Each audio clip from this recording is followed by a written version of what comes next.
Iyi ni radiyo BBC Gahuzamiryango ivugira i Londres kuri metero 19, 25, 31 na 41. Ivugira ku mirongo ya FM mu karere k'ibiyaga bigari no kuri interineti kuri bbcgahuza.com.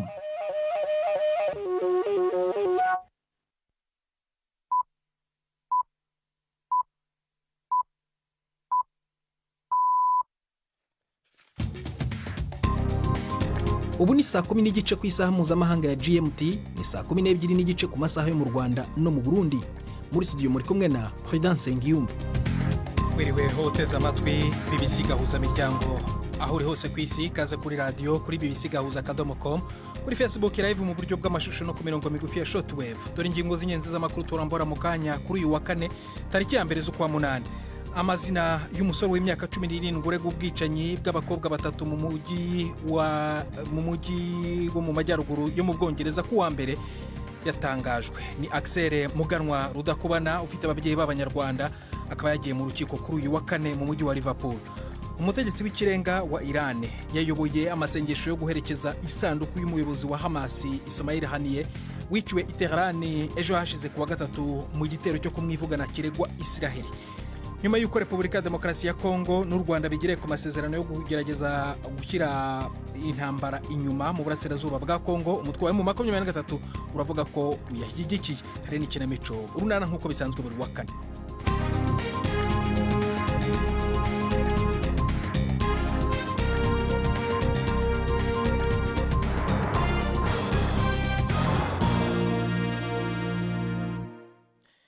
Turukiya iravuga ko abantu 26 bahererekanyijwe mu gikorwa gikomeye cyo guhana imfungwa hagati y'Uburusiya na Belarus ku ruhande rumwe na Leta Zunze Ubumwe za Amerika, Ubudage n'ibindi bihugu bitatu by'Uburayi ku rundi ruhande. Yavuze ko igurana ryahujwe n'urwego rw'ubutasi rwa Turukiya ryabonye indege 7 zikoranira mu murwa mukuru Ankara. Turukiya yemeje kandi ko Abanyamerika Evan Gershkovich, umunyamakuru w'ikinyamakuru Wall Street Journal, na Paul Whelan wahoze mu ngabo zirwanira mu mazi za Leta Zunze Ubumwe za Amerika bari mu mfungwa zafunguwe.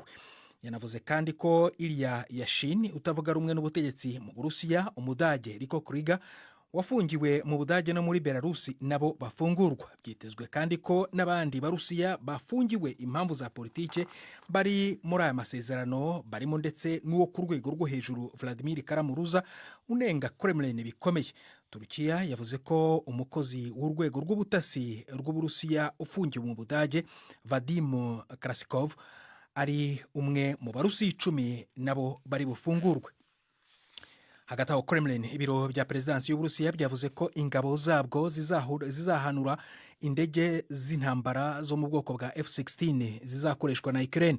Ni mu gihe hari amakuru avuga ko Kyiv yamaze guhabwa icyiciro cya mbere cy'izi ndege zakorewe muri Leta Zunze Ubumwe za Amerika. Ukraine ntiremeza aya makuru. Mbere Minisitiri w'Ububanyi n'Amahanga wa Lithuania yari yashushe n'uvuga ko izi ndege zamaze kugera muri Ukraine.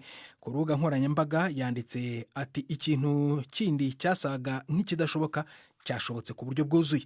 Ukraine imaze igihe isaba guhabwa izi ndege z'intambara za F-16 nyuma yo gukoresha izo mu gihe cyo gutegetsi bwa Gisoviyete mu kurwana n'Uburusiya mu kirere. Bimwe mu bihugu bishyigikiye Kyiv nka Denmark, Ubuholandi, Ububiligi na Norvege byasezeranyije kuyiha izi ndege. Tugaruke ku nkuru twabagejejeho ejo hashize yerekeye amasezerano y'agahenge hagati ya Repubulika ya Demokarasi ya Kongo n'u Rwanda. Nyuma y'uko abaminisitiri b'ububanyi n'amahanga b'ibihugu byombi bashyize umukono kuri aya masezerano yo kurangiza intambara mu burasirazuba bwa Kongo, umutwe wa M23 uravuga ko uyashyigikiye, ariko wongeraho ko uzagenzura ko uruhande rwa Kongo ngo rubishyira mu bikorwa. M23 ishinjwa gushyigikirwa n'u Rwanda, ibirego u Rwanda rwamye ruhakana ku buryo bukomeye. Navuganye na Lawrence Kanyuka, umuvugizi wa M23. We are not opposing on any resolution for peaceful resolution of the conflict on the moment. Nta mwanzuro n'umwe ugamije amahoro twanga. Twemeye uyu mwanzuro w'amahoro ntacyo tubangamiyeho. Twagaragaje gusa ko tutatumiwe muri iyi nama. Ni ibintu byumvikana kuvuga ko inzira y'amahoro ya Rwanda ireba ubushyamirane busanzwe buriho hagati ya guverinoma ya Kongo n'u Rwanda nk'ibihugu. twe M23 nk'uko twabivuze, umwanzuro uwo ari wo wose, inzira wanyuramo yose ugamije amahoro turawemera. Twasinye amasezerano yo guhagarika imirwano ku itariki ya 7 z'ukwezi kwa gatatu 2023 i Rwanda muri Angola. Uyu munsi nabwo turavuga ko tutarwanya ihagarikwa ry'imirwano. Icyo dusaba leta ya Kongo ni ukwemera ko amasezerano y'agahenge agomba kubahirizwa, kuko kenshi iyo habayeho agahenge, leta ya Kongo iboneraho kwisuganya no kongera kwegeranya ingabo zayo, bagakomeza ibitero igaba ku basivile ndetse no gukomeza umugambi wo gutsemba ubwoko. Niyo mpamvu tuvuga ko ibi bigomba guhagarara, leta ya Kongo ikubahiriza aka gahenge. Ntitwigeze tugaba ibitero kuri guverinoma ya Kongo. Icyo dukora ni ukwirwanaho gusa ku bitero bya leta n'abo bafatanyije. We never attack the DRC government. We are just defending ourselves against the attacks coming from the DRC government coalition forces. Ariko ibyo ni ukwitana ba mwana gusanzwe hagati y'umutwe wanyu na Repubulika ya Demokarasi ya Kongo. None se ubu uri kuvuga ko noneho mugiye guhagarika burundu kurwana n'ingabo za Kongo? We are never attack the DRC government. Ntidutera guverinoma ya Kongo. Niba uvuga ibitandukanye n'ibyo, guverinoma ya Angola niyo dutangaho umugabo. Ku itariki ya 7 z'ukwezi kwa gatatu, ubwo hagombaga gusinywa amasezerano y'agahenge hagati yacu na guverinoma ya Kongo, twe twarasinye, ariko Kongo yo ntiyigeze iyasinya. Ko bashyize umukono kuri ariya masezerano y'agahenge, mwe mugiye gukora iki rero? We said if the sign Twe twavuze ngo niba basinye amasezerano y'agahenge niyubahirizwe. Nta gihe kinini gishize dusinye andi masezerano y'agahenge hagati y'impande zose zihanganye. Twari twiyemeje kuyubahiriza kugira ngo duhe akanya ibikorwa by'ubutabazi. Niki cyakurikiye? Leta ya Kongo yakomeje kuyarengaho. Mu kanya gashize wavugaga ko mutishimiye ko mutatumiwe muri aya masezerano. Urashaka gusobanura iki ahangaha? What I'm trying to say is basically the Luanda process. Icyo ngerageza kukubwira ni uko amasezerano ya Rwanda ari hagati ya Kongo n'u Rwanda nk'ibihugu. Nta ruhare twagize muri iyi nzira ya Rwanda, aho M23 yagize uruhare ni mu nzira y'amahoro ya Nairobi. Ariko kubera ko twubaha abategetsi b'akarere ndetse n'abafatanyabikorwa mpuzamahanga, twemera inzira y'amahoro iyo yose yavuye muri iyi nama. Tugiye mu burasirazuba bwo hagati, aho umutegetsi w'ikirenga wa Irani yayoboye amasengesho yo kuherekeza isanduku y'umuyobozi wa Hamas Ismail Haniyeh wiciwe i Tehran ejo hashize kuwa gatatu mu gitero cyo kumwivugana kiregwa Isiraheli. Mu gihe ubwoba bw'uko hashobora kuba intambara yeruye bukomeje kuzamuka, uyu munsi Isiraheli yanatangaje ko yishe umuyobozi w'urwego rwa gisirikare wa Hamas i Gaza mu kwezi gushize kwa 7. Inkuru ya Yolande Ner uri Yerusalemu muragezwaho na Nini Iradukunda. Allahu akbar, Allahu akbar. Ashhadu an la Ayatollah Ali Khamenei yasengeye umubiri wa Ismail Haniyeh ari kumwe n'umukuru w'igihugu mushasha wa Iran. Ismail Haniyeh yagandaguwe yari Teheran mu birori byo kwimika umukuru w'igihugu mushasha wa Iran. Imbonesha kure y'igihugu yerekanye isanduku yiwe iri mu ikamyo iri kwica hagati y'isinzi ry'abantu bamwe bariko barazungagiza ibendera rya Palestine. Iran yararahiye ko izohora ubwicanyi bwabereye ku gataka kayo. Naho Israel itemeje ku mugaragaro uruhara rwayo muri ubu bwicanyi, uno munsi yavuze ko yagandaguye uyundi muntu mukuru wo mu mugwi Hamas, Mohamed Deif, mu gitero cagabwe i Gaza mu mayinga biraheze. Umushikiranganje wo kwivuna abansi yavuze ko yari intambwe ikomeye mu gihe igihugu ciwe gishaka guhasha Hamas inyuma y'igitero caguyemwe abantu benshi ku itariki 7 z'ukwicumi. Ibiheruka kuba harimo n'iyicwa ry'umugaba mukuru w'umugwi Hezbollah ryakozwe na Israel Beirut byateje ubwoba mu makungu bw'intambara yagutse. Tukiri muri ako karere k'uburasirazuba bwo hagati, umuyobozi w'umutwe wa Hezbollah na Hassan Nasrallah aravuga ko intambara na Isiraheli yageze ku rundi rwego nyuma y'uko yiciye umugaba wa gisirikare wo ku rwego rwo hejuru. Mu ijambo rero yavugiye ahantu hatamenyekanye igihe yari mu muhango wo gushyingura Fouad Shekri, Sheikh Nasrallah yavuze ko Hezbollah iri gusuzuma icyo yise igisubizo kizweho kandi nyacyo ku gitero cyagabwe ku muyobozi wayo. Minisitiri w'intebe wa Isiraheli Benjamin Netanyahu yavuze ko Isiraheli iryamiye amajanja kandi yiteguye icyaba cyose. BBC gahuza miryango ni saa 11:39 muri studio za BBC i London.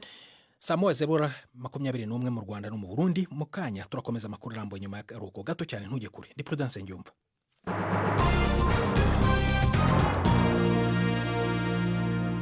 tuze hano mu Bwongereza aho amazina y'umusore w'imyaka 17 uregwa ubwicanyi bw'abakobwa batatu kuwa mbere mu majyaruguru y'Ubwongereza yatangajwe. Ni nyuma y'uko umucamanza akuriyeho icyemezo cyo kudashyira hanze umwirondoro we. Axel Muganwa Rudakubana ufite ababyeyi b'Abanyarwanda yagiye mu rukiko kuri uyu wa kane mu mujyi wa Liverpool. Ashinjwa kwica abantu batatu no kugerageza kwica abandi 10 mu gitero cy'icyuma kibasiye imbaga mu mujyi wa Southport. Hagati aho Minisitiri w'Intebe Keir Starmer yahuye n'abayobozi ba polisi mu kubizeza ubufasha bwuzuye nyuma y'imyivumbagatanyo yuzuye urugomo mu bice byinshi by'Ubwongereza bisembuwe n'iki gitero.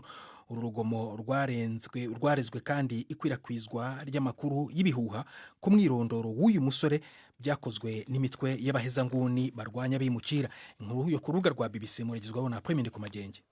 Axel Muganwa Rudakubana kundwiza ni hazoba akwije imyaka 18 y'abakuze, ariko umucamanza yatanze uruhusha rw'uko izina ryiwe rimenyekana ku mugaragaro, ibintu bundi amategeko yo mu Bwongereza asanzwe atemera ku bana baba bafashwe bakekwa ko ibyaha nk'ivyo. Umucamanza yavuze yuko kubandanya guhisha iryo zina biha umwanya abafise izindi ntumbero kubandanya bakwiragiza amakuru atariyo canke yo kuyovya mu gihengeri cahabuze amakuru y'ukuri. Umucamanza yemeye yuko ingingo yiwe ari idasanzwe, ariko avuga yuko ashize ibintu ku munzani uhengamira ku ruhande rw'ineza abanyagihugu yo gutanga uruhusha rw'uko amakuru y'urwo rubanza aja aramenyeshwa yose. Uwo muhungu wahitwa Banks muri Lancashire ashobora kwagirizwa kandi gutunga imbugiti hese yo mu gikoni. Rudakubana yabanje gucishwa gato muri sentere y'abana aho yashitse ari mu modoka y'igipolisi aherekejwe n'abapolisi benshi. Imbere y'ikibanza cahagenewe amenyesha makuru cari cuzuye cyane, yakubise amaso abamenyesha makuru imbere yuko asabwa kwicara imbere y'umucamanza.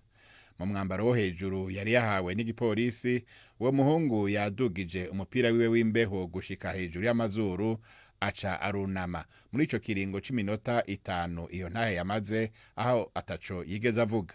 Nta muryango numwe wari uhari, waba uwa Rudakubana canke w'abahuye n'ivyago muri iyo ntahe ibigenewe ibibazo byo kuzuza impapuro z'urubanza imbere yuko uwagirizwa arungikwa muri sentare zo mucira urubanza.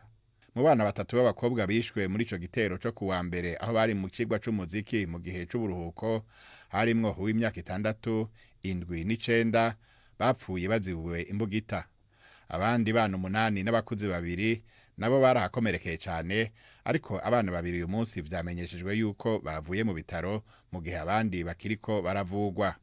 Inyuma y'ico gitero ejo haradutse akajagari mu Bwongereza aho abantu barenga 100 bafatiwe mu myiyerekano i Londres kwa gatatu mwijoro. Umushikiranganje wa mbere Keir Starmer akaba yavuze yuko atari imyiyerekano arakajagari gategerezwa gufatirwa ingingo. Muri Nigeria habaye imyigaragambyo yamagana izamuka ry'ibiciro n'imiyoborere mibi mu gihe hari hakajijwe umutekano. Polisi yamishe ibyuka biryana mu maso mu gutatanya abantu babarirwa muri magana bigaragambirizaga mu bice by'umurwa mukuru Abuja no mu mujyi wa Kano mu majyaruguru. Abigaragambya kandi bari ni Lagos bahurira ahantu hagenwe n'inkiko nk'akorerwa imyigaragambyo. Imihanda yari irimo ubusa ndetse n'amaduka yari yafunzwe igihe inzego z'umutekano zazengurukaga umujyi mu kuburizamo ibikorwa by'urugomo. Imirwano ikomeye irakomeje irafasha mu murwa mukuru wa leta ya Darfur y'amajyaruguru muri Sudan.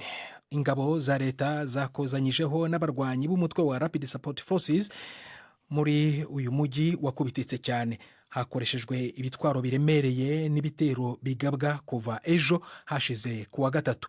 RSF mu mpine iri kugerageza gufata ubugenzuzi bwa El Fasher, umujyi rukumbi uri mu maboko y'ingabo za Sudani mu karere ka Darfur. Umugaba w'ingabo za Sudani General Abdel Fattah al-Burhan yamaganye ibiganiro n'izi nyeshyamba za RSF nyuma yo kurokoka igitero cya drone ejo hashize mu burasirazuba bw'igihugu. Ni saa 1:16 mu Rwanda no mu Burundi, n'umwanya w'ikinamico urunana.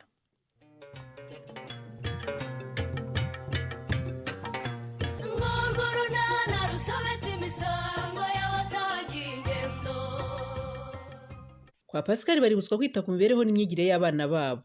hagati aho duheruka Patrick yamenye ko Nadine atwite yabyifashemo ate n'urunana. ubu se ko ndakomeza nivugishe nkaho tutari kumwe Patrick. Pato ndabizi watunguwe kandi rwose ndagukumva, ariko mbabara niba uburyo nakoresheje mbikubwira byakurakaje. Pato ni ukuri mbabarira, uko guceceka byanteye ubwoba, kuva nijoro ntiwamvugira.